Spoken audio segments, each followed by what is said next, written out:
Hi, I'm Michaela Angela Davis, and get ready for Mad Free, where we have liberating conversations with revolutionary women. And this is our exclusive Happy Hair edition. And I'm so excited that we're doing this in association with Brooklyn Independent Media, a new channel by, for, and about Brooklyn.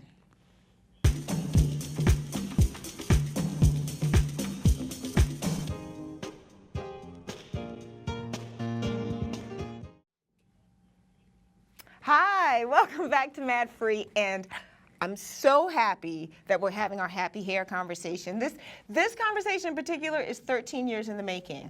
This book I've been holding for a while. So first things first, sign my book while I do your intro, all right? My guests today are Ayana Byrd and Lori Tharps, and they are the authors of Hair Story. And why I said this is 13 years in the making, this is not the first time this book has come out, right? No, right, nope. So let me just, so that we have a new one that's updated and revised, but I just want to know how this started, why it took 13 years for me to get an autograph. No, but really, when did you start working on this idea of telling this story about our hair? And your title is Untangling the Roots of Black Hair in America. How did this start? It started actually over 20 years ago. Lori and I, when we were both I was in undergrad at Barnard, and when Lori was getting her master's at Columbia Journalism, we were both separately, before we knew each other, working on projects about, mine was specifically Black women and hair, it's more sociology. Why is our hair so important to us? What does it mean beyond just, this is how I style my hair? Like, I knew it meant more just because I knew how I felt, and I wanted to document it and talk to other women. Lori was across the street at Columbia looking at the history of Black hair and the business side. Yeah, I was, for our master's thesis, we had to choose a topic that we were going to cover for the entire year as a long-form journalism piece. And we could choose any topic, and I just knew I obviously wanted to do something that meant something to me personally. And for some reason, I can't even recall what was that nugget that made me say, this is what I'm gonna do. But once I decided that I wanted to figure out why hair was so important in American culture, but also why we were living in kind of a separate society where there was the Black hair society and the non-Black hair, why were these so separate and so significant? Was 20 years ago. Yes. So you were really ahead of the, I mean, I've always said that Black hair is a religion, right? And we've all had a very specific relationship with our hair, and it's one of the things that we often bond on or battle against, right? Whether it was in the playground or in life. But to look at it from this sort of inequality, perhaps in the business, that was really early, because we're just really starting to interrogate that now. So how'd you get there? Well, we were both told that we did not have enough to write about. So I mean, now I think, we've both been invited to speak at different schools where women are like, I'm doing my PhD dissertation on Black hair, and they don't have to we had to actually battle our professors to be able to do, we were both told, you're going to get an F, there's not a lot, maybe you could do a 4-page paper on this. We both really had to stand up and really just accept that we believe differently, and even though you've told us you're setting yourselves up for literal failure in this class, we're going to do it and there's enough.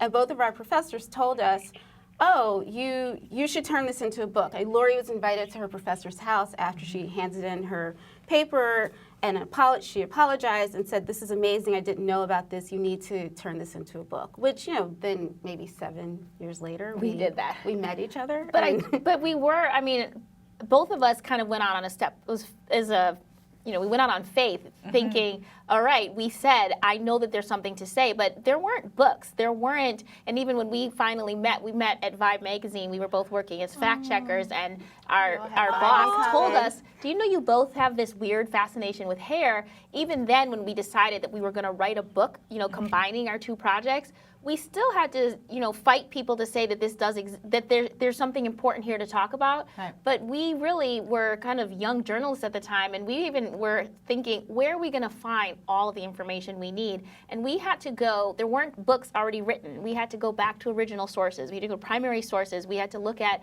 European explorer diary entries from the 15th century where they wrote about what they saw on the heads of African people. Wow, wait.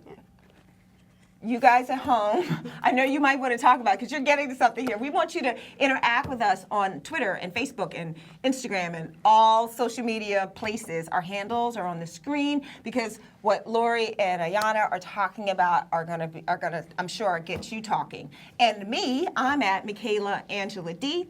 And Mad Free is mad_free_. And Ayana, just quickly. I'm at Ayana Byrd. And I'm at Lori Tharps. Because this is a community conversation. Yes. And I didn't know you all, I guess I was at, we're Vibe alumni. Vibe. I was the first fashion director at Vibe, so all lives start at Vibe.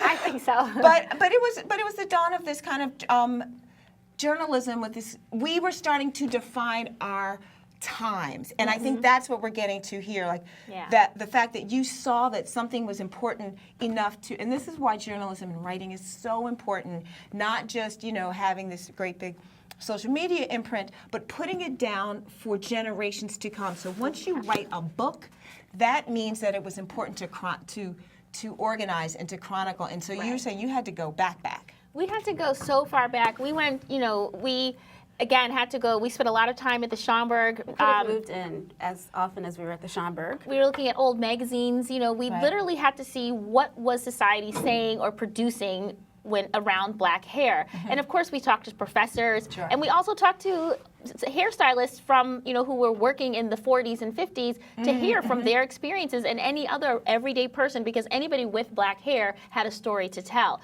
So we really went to the experts, meaning from the gamut, from politics, from business, from just everyday living, and put this story together for the first time ever. What was really powerful is and we're going to get to why you did a revised version, because there's an explosion of energy around hair, particularly natural hair now, but it did not start in 2000. It started in the 1400s, and I think what's so interesting and why your book is so important is that because when you see the history of it, and you understand in different parts of Africa what using your hair meant in all these different ways to express it, you get to see what our trajectory is and what the energy is, where the energy is coming from, and also this huge community of young, hungry men and women know that we come from something, right? Like there's a great big audience now that was so hungry for information,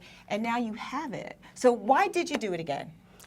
So the book originally came out in 2001, and we had this vision that maybe 25, 30 years from now, we'll be able to hopefully add one new chapter. And then the internet happened. I mean, that sounds so obvious now, but when we first did the book, email was barely a thing. Neither of us even had internet at home when we wrote the original book. So when that happened, the conversation I had with you, we interviewed you for the new chapters in the book, were really about the conversations that black women in these communities that exist online and that carry into real life, and the way that we're not just talking about beauty, we're talking about identity and politics and self-confidence and racial, so much around hair. Because we can get onto chat rooms, chat rooms. I mean, I'm dating myself. On Facebook, on blogs, on YouTube, Instagram, things are being created today that we're going to use to forward the hair conversation, and that was so. It just felt like if we had a book about the history of black hair, how could we not include the internet in that, when so many women who did not think that they necessarily had anything to talk about, or women, Lori grew up in Wisconsin, and when she went natural, she was alone. Yes. Completely alone. Well, that, equivalent today can go online and not feel alone and not feel isolated and not feel like every conversation she's having is someone saying, why did you do that to your hair? You're crazy. You need a perm, or I can get you a perm. But wasn't that what you were always told? Right, or just forgotten one. And I get one for you.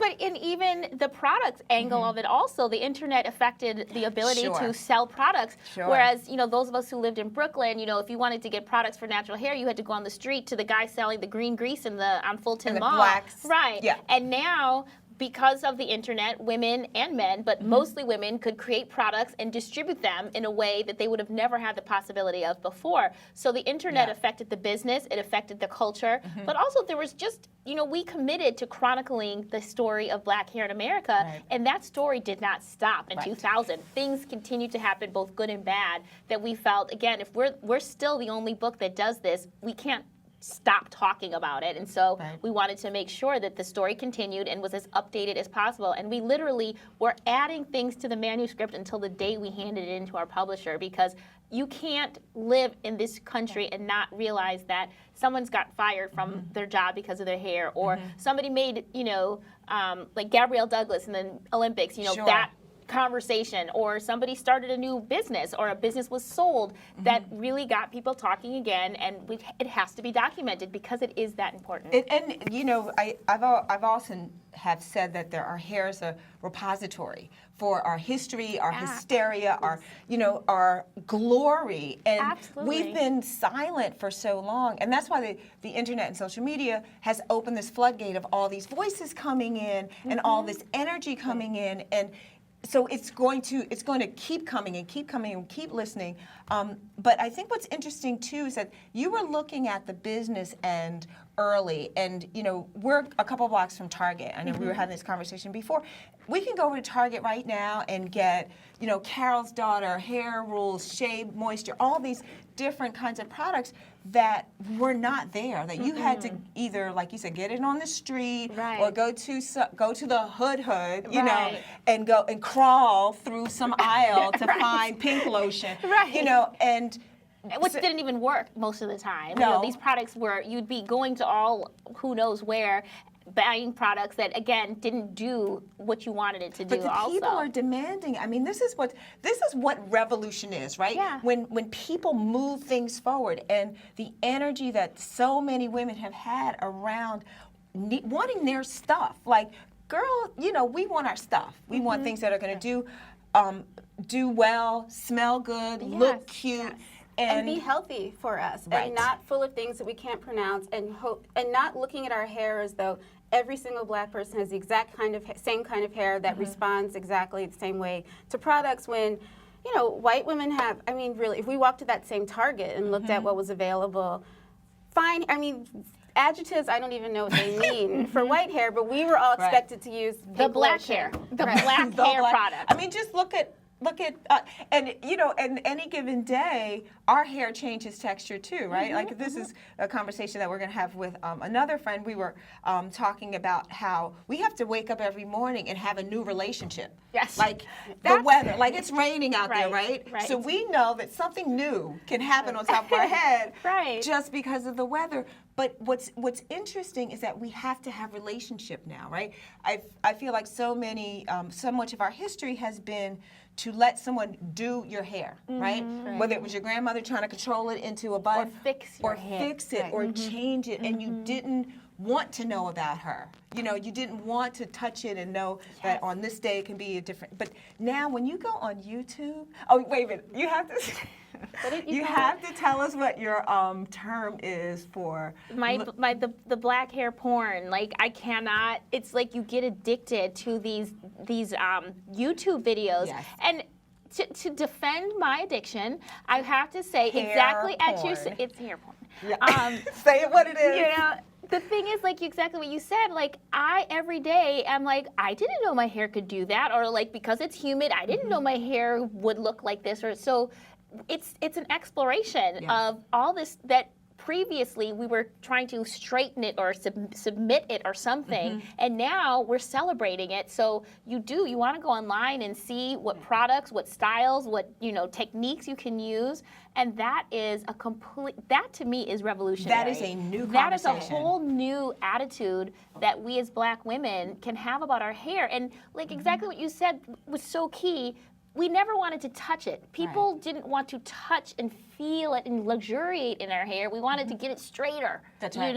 And then you put so much oil or whatever in it to keep it that way, you still didn't want to touch it. Right. Now, the products, they smell good, like you said. They make your hair feel good. You've got these styles that are fun and beautiful. And you know how to do them yourself. I mean, I think that's all. When we first came out with the book, and we would say, oh, this story of black hair is a story of celebration and art, and people would look at us politely but think, what are you talking about? Every time I hear people talking about black hair, it's painful, it's sad, there's these stories, and we're like, that's a part of it, but also it's celebration. Well, now if you really turn to a lot of these YouTube tutorials, or if you look on the conversations people are having on blogs, we were right. It is a story of celebration and people wanting to really explore the beauty of our hair and not.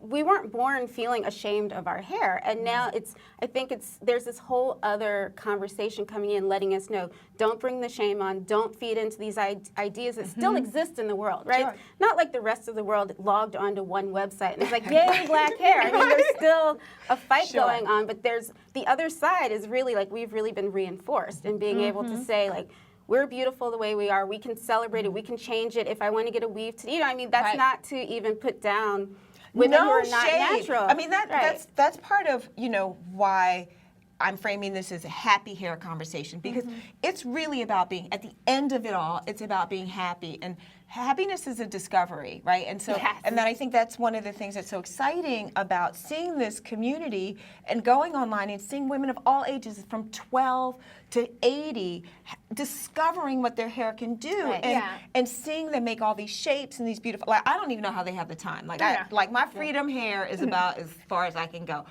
in terms of just time, but I see these beautiful up twists and combinations of textures and combinations of styles. Way more, but this is back to sort of the business end, way more than what I would see in like advertising. For instance, most advertisements around these products that are targeting us, because now they know we're real. Yes. This market is very real. It spends billions of dollars. But generally you see textures that maybe are somewhere around Ayana and mine, like loose curls, like this proximity to a European standard. It's still close. Like I can kind of understand ringlets, right? But when you go to these meetups, you see every single texture, like this idea of the breadth and the abundance of textures and what we can do with them. And like I have your texture and your texture, and I like it when it's all of them together because it's very confusing. But I still think that there's still pushing and educating that we're doing with each other, and I find that very encouraging, that women are sharing ideas independently. They don't have to go through magazines anymore. But I think that Madison Avenue needs to go the next step. Okay, now you're not afraid of natural hair. There are all these different ranges of skin tones. Like Lupita, I think, has come in and started a new conversation, right? Her hair is not only tight, it's short, right? Exactly. So this idea that, I still think there's this idea that your hair has to move, you know, in order for it to be acceptable. But here she comes, putting cuts in it, and diamonds, and she's so dark. Like these really feminine things around hair that we've always defined. And a Caesar. Right. I think though that Madison Avenue, Hollywood, those are not the innovators. Like and they didn't prepare for us, right? The creative energy in this country is never really coming from the creative people, meaning, again, like Hollywood advertisers. Sure. They are so standard. So whether it's white or black, beauty is long hair, blonde, blue eyes, and if it's a black person, it's the one who looks as close to that blonde hair, long blonde hair, like Beyonce, right? She is a product of kind of like mainstream, which is why everybody loves her. But she also interrupts that too with her hips. She does. She interrupts that often. This idea of your proximity to European standards is what makes people feel and I know that very well. Like I'm so clear that if I knocked on someone's door, I probably wouldn't get my face blown off. Because of my proximity to to an understanding that feels safe. So the further away that you get from that understanding that has been promoted so well for so long, they've had a really good run. Then I think the further away that you get from that, the more other you become. But this is a new kind of other, right? What I was going to say is just that I think that what's so wonderful is about the explosion or the democratization of the internet is that we can see other options. Like we're not dependent on what Hollywood or Madison Avenue says, because if we still look there, then we haven't really moved very far, because we haven't really seen a wide range of beauty differences. But if you go online, if you go to Pinterest, like you can just gorge yourself on options. Not to mention, if you go out on the street in a lot of cities, you cannot help but be amazed at what. Yes. I mean, we're here at this is the epicenter of epicenter. Yes. Like, Carol's daughter started around the corner, right? Right. Which was this beginning of it's in a package. Right. It's an aesthetic that we understand. Yeah. Or you would go to Dance Africa and see. Oh my God, right? Like you'd be so inspired. Yes. And I just think that is spreading. Like even if you still live in Wisconsin. Well, if you think of Philly, we both lived in Brooklyn when we first wrote the book. I'm from Philadelphia. Lori moved there years ago. Many years ago, after the book. But I used to come from Brooklyn and assuming certain things were normal as far as hair, because I saw this range of textures every time I stepped outside my door in Bed-Stuy. And then I'd go to Philly and I was being stared at like I was, where did you come? Oh, this is, she lives in Brooklyn. And everybody's like, oh, okay. Well, now it's not like that. I don't get noticed. And if it is, it's women who are like, oh, how do you do your hair? I like your hair. What do you use in your hair? I just went natural. Like, it's not, this conversation is definitely spread, that I think there's far fewer pockets in this country where natural hair is not seen, or where it's just not thought of as normal. I mean, that's really, I think, the point, is that it seems so crazy that we have to fight for what grows out of our head to be seen as normal, but it is more normal in a lot of places now. Yeah. And it started online, but the younger people are logging on and seeing something and growing up. Imagine if we'd grown up and this was just what we saw. Well, my every daughter's day. 23, and the reason I have freedom hair is because I got pregnant. There was no FDA regulations around relaxers. Zero. There still aren't. And I never wore my hair straight, but I would we texturized it. It was like at the end of Jerry curls. So I texturized. But no doctor could tell me whether it would cause any neurological damage. So I stopped putting chemicals in my hair because they couldn't prove it, right? And I realized that I hadn't seen my own texture in a long time. And the response that I got this is 23 years ago. This is before Maxwell. This is before Macy Gray. Right. I'm walking down the street with this hair, and the reaction was so interesting from men. Most men, brothers were like, "Ooh, I love your hair," because they could touch it. This idea of not being able to touch it. Right. Women were. It was mixed, it was kind of, oh my God, what'd she do? I literally was told in a Black institution that I was a waste of yellow. But not even yellow. I was a waste of yellow. Oh my gosh. So there was a lot of negotiation going on around 23 years ago because of the history, and I think that's what's so important. When you know your history, you also have compassion around people who don't get it. Whether it's that crazy person that wants to touch it on the street, or your grandmother. My hair used to make my grandmother really upset. I actually got to the point where Christmas, I would just get the gel and pull it back and just let's have dinner. Yeah. Right. But what's important about writing down the history, we're not starting with the internet. We're starting with the transatlantic trade. Exactly. Right? And then we can see when you know where you've been, you can see where you are and celebrate it. This is and a feel real pride in it. and feel pride and happiness, because I do feel like there are parts of this conversation, of this community, where we're stuck. It's like the nappy part in the back. Right. Where you're still you come on. It's you know true. what I mean? It's totally true. It's the part that you want to hide or you brush over. And again, why I'm so thankful for you, for your scholarship and for your curiosity, is because we can see that everyone is on a journey, right? And there may be some people on the other side who aren't on the other side, I'm sorry, that are on their way, because I know that some people's like, it's just hair. Can I just be a girl? Can I? That's what we said. We always, every time people ask us, what's your hope or what do you want? We've always said we wrote this book to educate people, because a lot of people assumed that we wrote the book because we wanted everyone to go natural, throw away the perm, and celebrate their natural hair. That has never been our agenda. Our agenda has always been, once you know the story of your own hair, once you understand where it's been and how significant it has been in the Black experience in America, whether you're Black or white, you can't you can't make a frivolous decision, and hopefully you can't feel ashamed anymore about your hair once you realize how important, significant, strong, and empowering our hair has been in defining our place here in this country. So, like, again, whether your hair is straight or kinky or curly or in a bun, long, short, like it's knowing it. It's like giving somebody a gift of their own identity and understanding. Like this is part of who you are. And I think I liken it to a child who's adopted, perhaps, and doesn't know where they come from. You know, they don't have a story, and that feels like there's always something missing, and maybe they feel slightly shameful or something about it.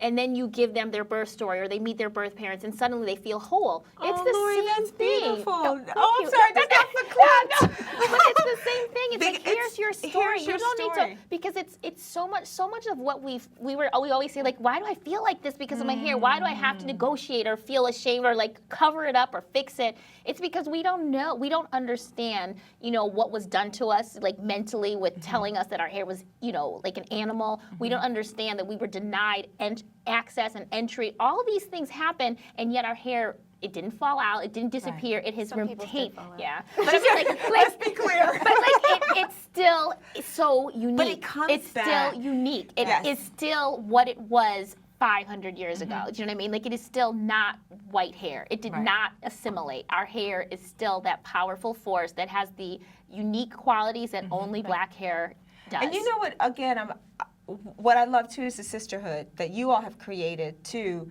in doing this work together and presenting this work together, because it also, our hair has been a battleground for us as black women, as sisters. Like the thing that makes us so beautiful, meaning our differences, whether it's skin tone or hair, like this is what is so exciting about being black, is that we have this plethora of beauty. Yes. But it's been given to us as weapons, right?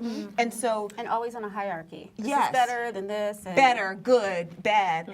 But the fact that you all did this together also creates this sisterhood of and the optics of seeing, look, we can be together on the thing that often rips us apart because of attention or something that someone gets, and grading each other on something that we didn't have any power over. Like you didn't choose the texture of it. I mean, we can change it. We can do double twist. Right. We can, you know. But this idea of being sisters around our hair is also revolution, because we have to get happy first, and then we can be outwardly happy to other people, you know, and happily educate the others about who we are. But the fact that you have given this to 2 and 4 sisters first, like here's your story, is really powerful, and that's the way that we heal, right? And that that you all have come together, your friends, your sisters. You're different, you know, you have different takes, but we can be united in this big, happy, nappy world that we're in versus fighting it. Because I think it's been such a fight. And we're just like, oh. Well, that's what, you know, talk about the, you know more about the grading and hair typing and how that's kind of been just another version of that. Well, you know, I heard there were these different types. You know, I think a lot of people. The 3, the 4, the 3A, the 5. 4, F. I mean, I don't think that's one. But I didn't really know about it until last summer. I started researching it for the new chapters about, for anybody who doesn't know what I'm talking about, these different ways that a lot of natural hair sites categorize hair according to curl texture. And I thought, oh, why are they, you know, it was like this foreign thing. And then as I started researching it, I thought, well, this is really new, fancy, scientific sounding ways to really still talk about grades of hair, right? Like that was a term used in my house. Like, what grade of hair does she have as opposed to good or bad hair in my house when I was growing up?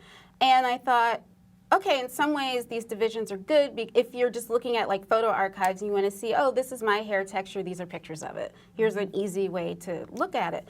But other ways it was like fear that this was really what was dividing women. Like you can still on a natural hair site feel like there's a texture that's better and texture that's worse. And we started talking to a lot of women because we wanted to find out, you know, is what it looks like online, is this what's happening in real life? And, So we still have work to do. but we're on our way. We're going to take a quick break now, and up next we're going to be joined by global diversity expert and lupus advocate Michelle Gadsden-Williams to talk about our hair and our health and corporate hierarchy. So stay right there. What this whole Mad Free thing is, we call it Liberating Conversations. I'm Michaela Angela Davis, and I'm an image activist. I thought it was important to kind of create a project that could start a movement, because I would have these conversations, so I'd go on TV and then it would be over. It's a conversation project that will exist on multi-platforms. It's about expanding these narrow narratives and starting repetitious, continuous, aggressive, communal conversations about who we say we are, with revolutionary women whose work and lives serve to liberate us. That's the thing. Everybody wants to talk to and about Black girls. I want him to engage with us. When I speak up in situations, I realize how gangster I am.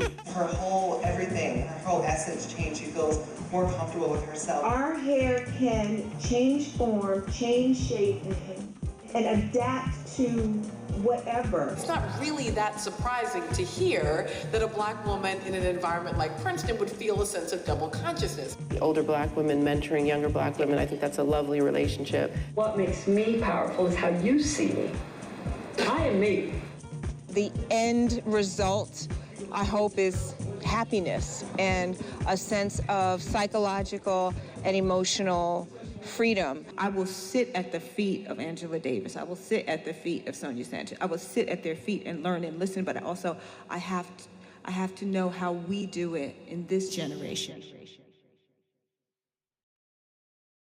If you're just joining us, we've had a friend enter the table, and it was on the break. Ayana was just saying that she used to assist a friend of mine, Harriet Cole, and she would see us with our natural hair and think to herself, oh my gosh, I can have a successful career and have natural hair. Before that, I was 22. It's hard to be what you can't see. And Michelle, you are you're an executive, and so I'm sure that the optics of who you are rare in your space. I know that for those of you who don't know you, but I know that you told me that you're the only African American managing director in your universe. And share with us just your first story of you entering a boardroom with your new hair and a little bit of that journey. Okay. I entered the boardroom for the first time with natural hair last summer. And the reason why I chose to go natural was for health reasons. I suffer from lupus, and part of the symptoms of lupus is hair loss. And I said, if I'm going to turn this around, if I'm going to get better, I need to not only focus on wellness from the inside out, but also from my hair, from that perspective. So I decided to go completely natural last summer, and I walked into the boardroom. We were having an off-site meeting that day, so I had 20 colleagues from all over the world sitting around a table, and they saw me and said, wow, oh, that looks interesting.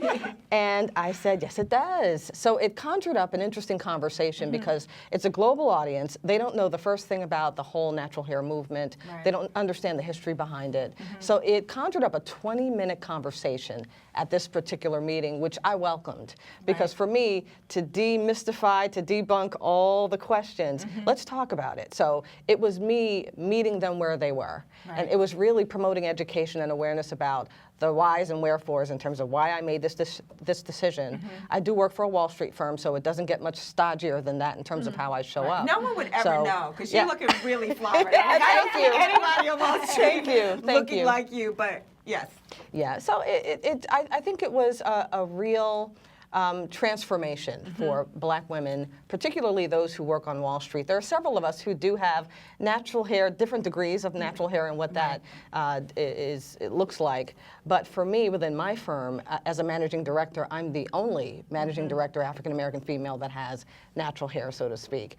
And I feel freer, I am healthier as a result of my decision, and I have no plans to turn back at this point. And I bet you there's some young woman looking at you too, seeing that. And I want to kind of come back to your hair and also living with lupus. And why that's significant also right now is a really young star in the natural hair movement, Dominique Banks, passed away recently of lupus, and it made this community bring this to the table to talk about lupus and hair loss. And as you were a lupus advocate before we lost Dominique, but also being an example and a mentor in this moment and helping young Black women understand what is lupus, what to look for, and also how this connects to your health. So I'd really like to kind of get us back there. Sure. So if I could define lupus for a moment, it's a chronic, highly complex autoimmune illness that, simplistically stated, it's where your body attacks itself. Its major organs and its tissues. It causes your body to go into what we call flares. And that's flares of inflammation.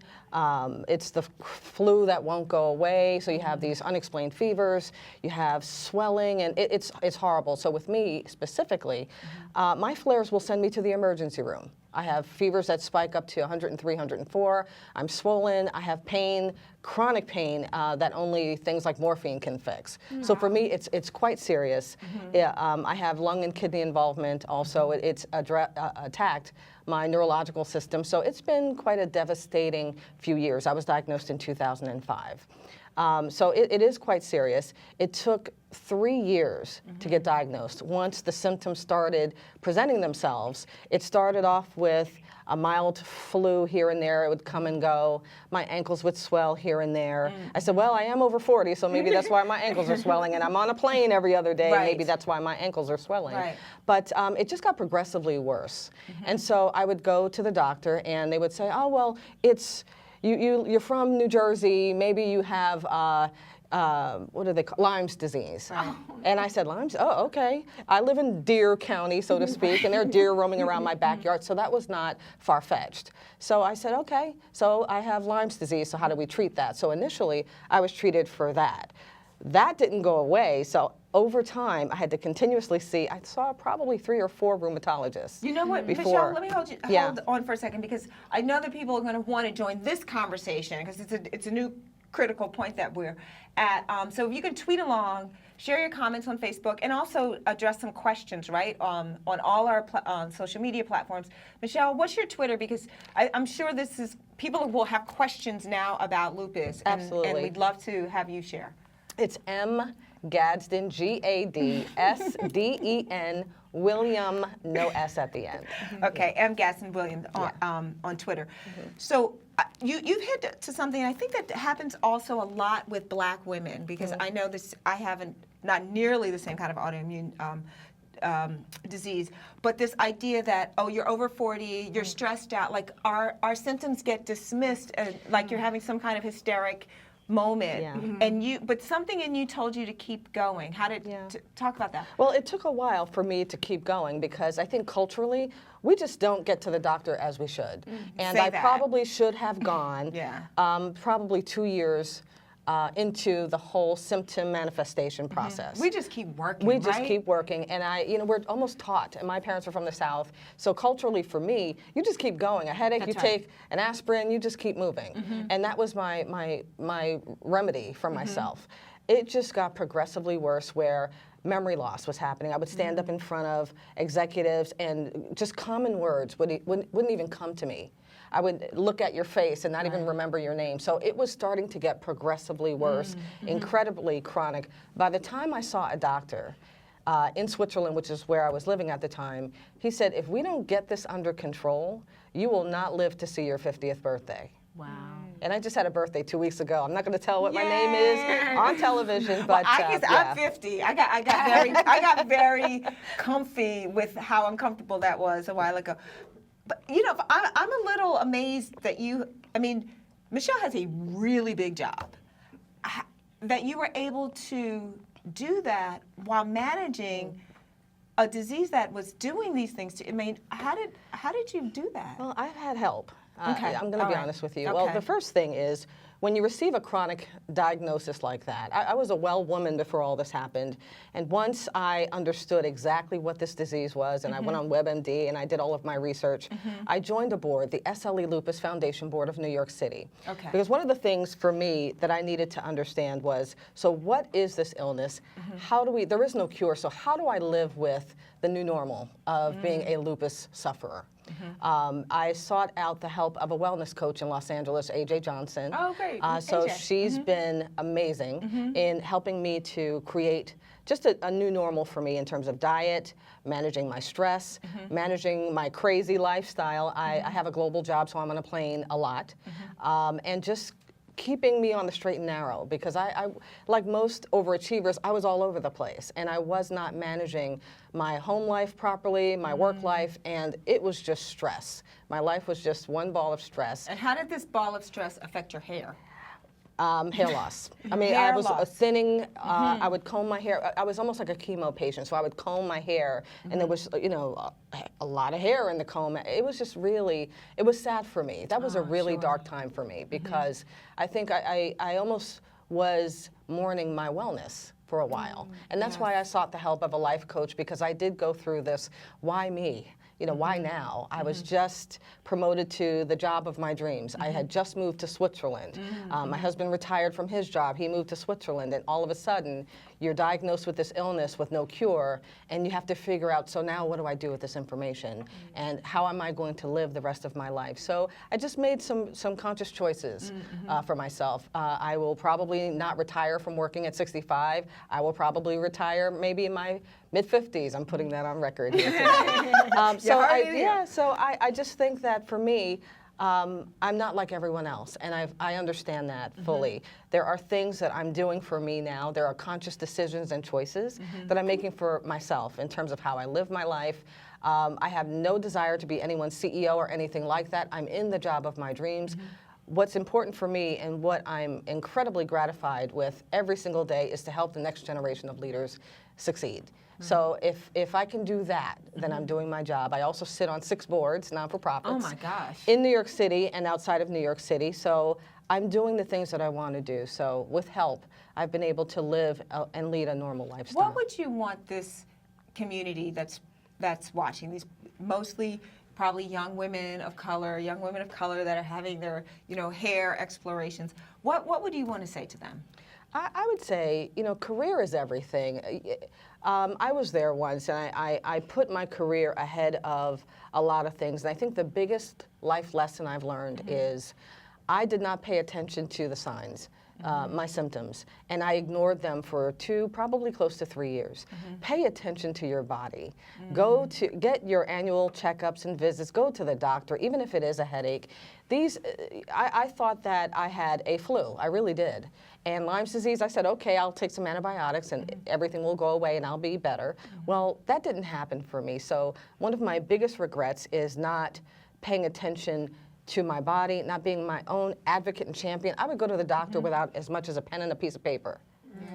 And we don't do that for ourselves. I didn't bring a girlfriend or my mother or some, you know, a person to come in with me to ask the questions that I just could not ask for myself, because I was so into, okay, I have this illness, now what do I do? And I'm into that woe is me mode. I needed someone to go with me and to do that. And so my husband filled that void for me. So I think that there are several lessons for me that if I could do things differently, I would stay on top of my health regimen, get to the doctor often. Ask questions for yourself. Be your own champion. Be your own health advocate. If you need the help of a life coach, do that for yourself. These individuals do help. And also put your health first before career. A career is nice, but if you don't have your health, what do you have? So did you find that going natural helped you be healthier? Like we were talking on the phone and you were like, you know, I realized all this manipulating and things I would never do to my body. Like we don't flat iron our body every day. Right? Exactly. That you were doing to your hair. You realized that you were manipulating your hair in a way that you would never do to other things. Like, has that helped you, you know, putting down the white cream and these other, has it helped you? It has.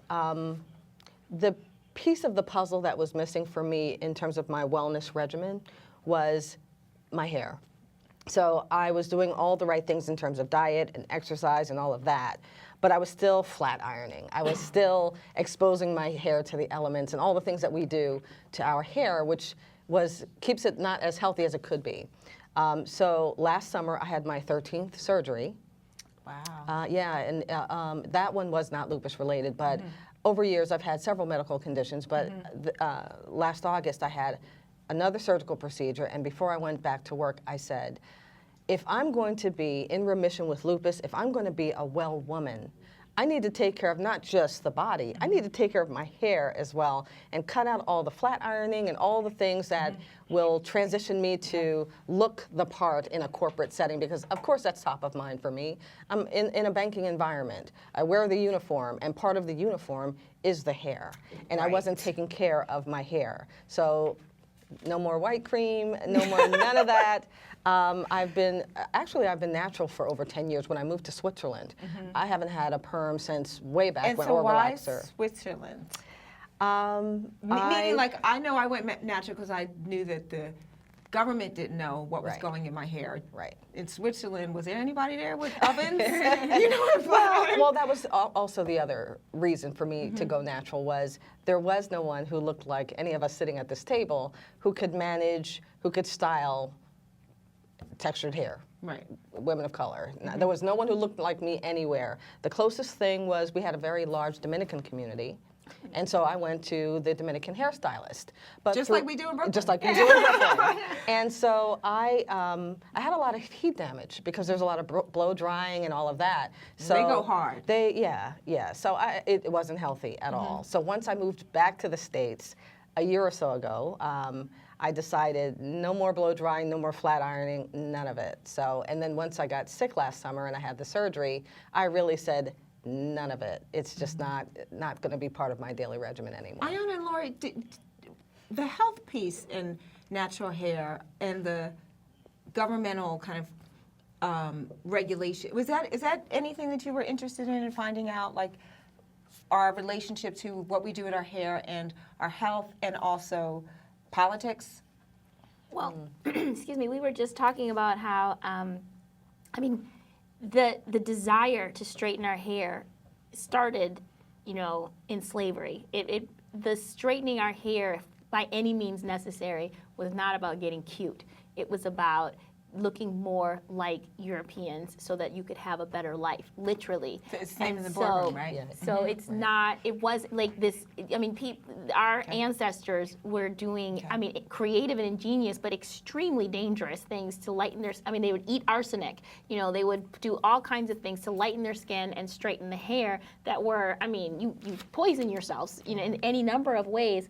So that has been part of this process because, it's basically, we're not supposed to be straightening our hair with chemicals. It's just not meant to be done, and you're going against nature, if you will.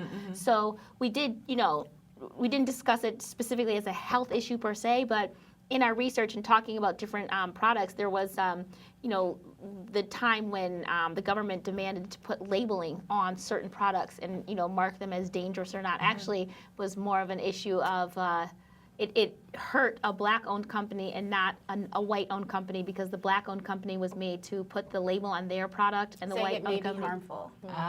But the white-owned company didn't have to. So that, it was a political move, and it allowed one company to gain a better foothold in the industry.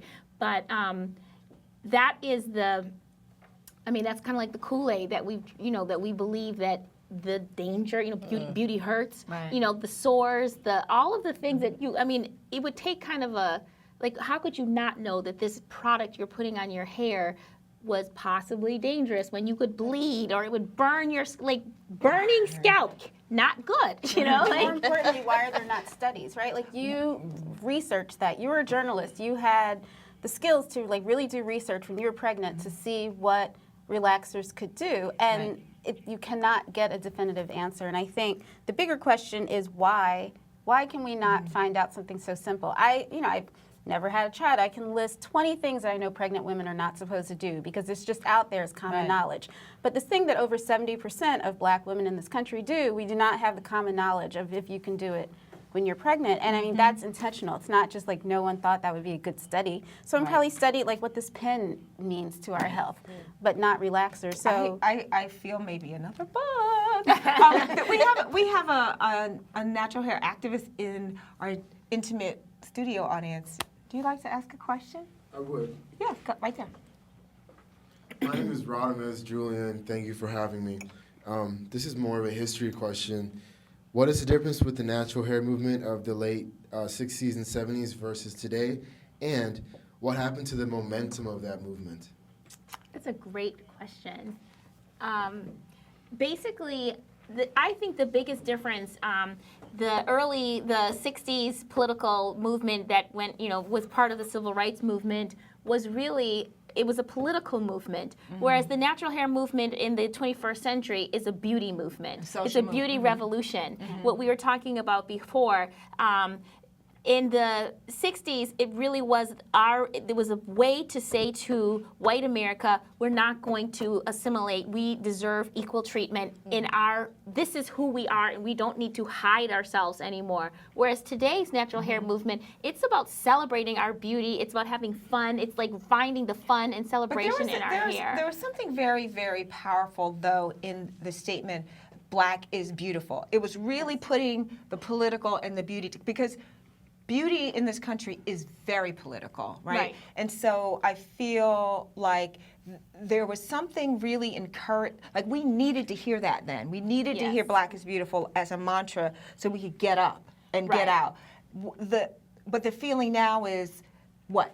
Well, I'll finish real quick, but I think that even though the mantra was Black is beautiful, I think the big movement was more adopting that because it was powerful. It was a physical manifestation of we are not, like, I want to join this movement, and if I can just free my hair up, I am a visual representation of the movement. Gotcha. Whereas today, you could ask somebody whose hair is in a beautiful afro what she stands for, and it's like, oh, I saw this on YouTube and it looks cute.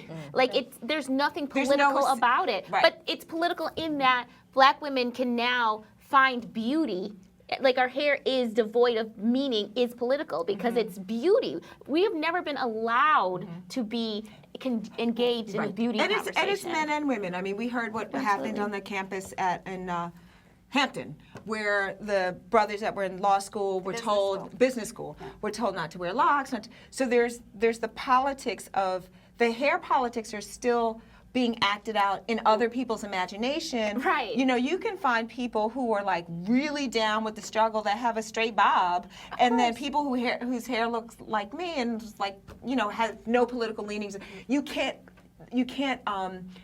determine someone's political leanings based on their hair now, where before it really did represent this resistance. Exactly. Right? And so I think another difference, to answer your question, is that the beauty industry has really figured out how to co-opt this movement a lot quicker. They suffered in the 60s, and they had to play a lot of catch-up. So even if you looked at advertising in the 60s and early 70s around Black hair care products, you can tell when Madison Avenue got it together, like, this is how we're going to make some money, this is how we're going to get in on all this conversation. And, they weren't absorbing the politics of it. They really just like, how can we make money? You started to see ads in the early 70s where relaxer ads had like kente cloth backgrounds, like things that I can describe that sound like I'm making something up for like a TV satire, but we looked through old ads. Speaking of television, Soul Train was completely underwritten by Afro Sheen Johnson. It was literally a show designed to sell hair products, which was genius. I would love to do that right now, that same model. And they did these interstitials, and they showed you how to use Afro Sheen. They had commercials with, Frederick Douglass taught a boy how to pick out his afro in college. I remember that. Don't you remember that commercial? Unbelievable. I grew up on Soul Train. I forgot about Soul Train. that. Yeah, there was a commercial where there was a boy in a college dorm about to go outside. His afro was lopsided. Frederick Douglass came out of the past, right? And was like, you can't go out with your hair like that. So it was like everything was history, it was products, it was pride. but they figured it. Don Cornelius and and John, they scholarships. figured it. And I mean, yes. they really gave a lot of money back into communities that once a lot of Afrosheen? Yes, Yeah. they funded a lot of scholarships and a lot of community programs, and which was amazing, which does not happen. Once those companies were bought out by multinational white-owned companies, the scholarships, the community building, the Frederick Douglass, like those are just like they disappeared because it was not. You could just give lip service to this idea. No one really saw the reasons why. Like we laugh at. I totally forgot about that commercial. It's a big moment. But to what I was saying, like I think today it was these corporations like, oh, we're not losing out on this money, and if we can control this conversation right away and sort of take the bite out of the politics side of it and really make it about a beauty conversation, there is power in feeling beautiful in this country, this world that has never really supported Black beauty. Well, we're owning this conversation Yes. now, right? And we have to come to the end of this one, but it's going to keep going, right? It's going to go on Twitter and Instagram and Facebook, and I'm just so glad that you all came and that we were able to have this moment and keep it going. And like I said, I think we just came up with a new book today, right? Around the politics, the health, and the government. There's still a lot of work to do. So thank you all for joining us, and keep the conversation going, and stay happy.